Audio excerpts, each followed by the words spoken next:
अम्बेडकर जयंती है, हमारे साथ में जिला परिषद सदस्य भी है, तो क्या कहेंगे इस जयंती के अवसर पर? आज मैं अम्बेडकर जयंती के अवसर पर समस्त देशवासियों को शुभकामनाएं देती हूँ कि आज दुमका के दिन के लिए बहुत ऐतिहासिक दिन है, क्योंकि आज अम्बेडकर जयंती के उपलक्ष्य में हमारे दुमका में पहली बार हॉस्टल में एसपी कॉलेज हॉस्टल में मेला लगने जा रहा है, जो छात्रों ने बहुत मेहनत के साथ उसको अब समाज के द्वारा आगे बढ़ने के लिए लगाया गया है। इसलिए मैं चाहूँगी कि दुमका के सभी वासियों, हर वर्ग के तबके के लोग इस मेले के आयोजन में आए और अम्बेडकर जी के सपनों को बढ़ावा दें। ये अम्बेडकर जी के सपना, बाबा साहब का सपना क्या था जो अभी तक पूरा नहीं हो पा रहा? सपना हर वर्ग, हर नीचे तबके से लेकर ऊपर तबके हर लोग शिक्षित बने। फिर भी अभी तक हम लोग जो पूरा वर्ग है शिक्षित नहीं बन सके हैं। अभी भी ऐसा नहीं लगता है कि एससी कास्ट है उसके साथ छुआछूत जो है वो बढ़ा है?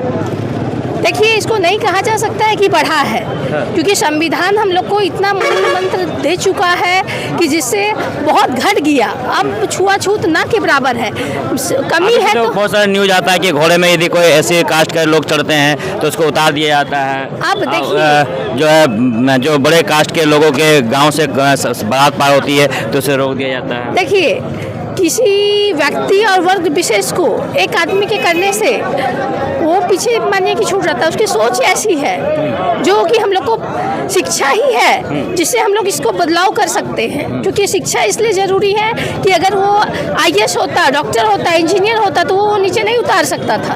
तो इसका मतलब क्या है कि शिक्षा को बढ़ावा देना। पदाधिकारी भी जो आईएएस है वो उसकी भी बढ़ाती जाती है तो उसको भी उतार दिया जा रहा है। ऐसा राजस्थान, मध्य प्रदेश में देखा जाता है। तो देखा जाता है, तो इसके लिए हम बोलेंगे कि माननीय कैसे संविधान का जो पालन होगा, कैसे होगा, ये पूछ रहे हैं। देखिए, संविधान का पालन तो हम लोग का मूल कर्तव्य है। जैसा कि आप जान रहे हैं कि मौलिक अधिकार हम लोग को दिया गया है, तो उसके कर्तव्य के लिए थोड़ा सा टाइट होना पड़ेगा सरकार को।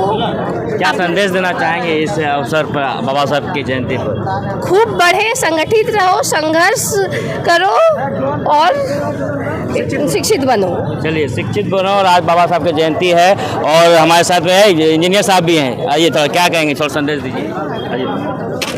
मैं तो बस इतना ही कहता हूँ कि आज 14 अप्रैल को बाबा साहब की जयंती है और बाबा साहब हमेशा कहा करते थे कि शिक्षित बनो, संगठित बनो, संघर्ष करो।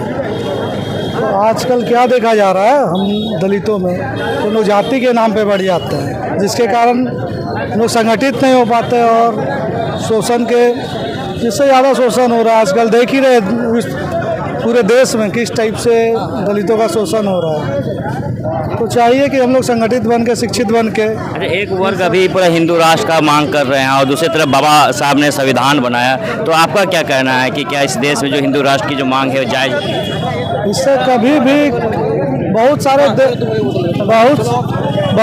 देश धर्म विशेष पे है विश्व में।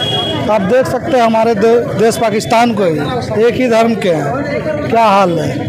बहुत सारे देश का मैं उदाहरण दे दूंगा, देश छोड़िए मोहल्ला का उदाहरण दे दूंगा, जहाँ एक ही जाति के लोग हैं, क्या हाल होता है वहाँ पे।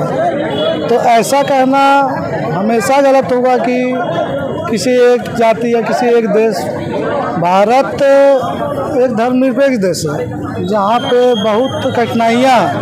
आप अगर साउथ में देखिएगा, तमिलनाडु, केरल, अलग भाषा है वहाँ पे। आप इधर चल जाइएगा, मतलब ऊपर जाइएगा, मिजोरम जाइएगा, सिक्किम जाइएगा, अलग भाषा है। पर इन सब के बावजूद संविधान ही एक ऐसा चीज़ है जो हम लोग को एक रखता है। तो इस संविधान के कारण ही हम लोग जुड़े। अगर आप संविधान को दरकिनार करते तो कहीं ना कहीं संघर्ष मतलब ज़्यादा हो जाएगा।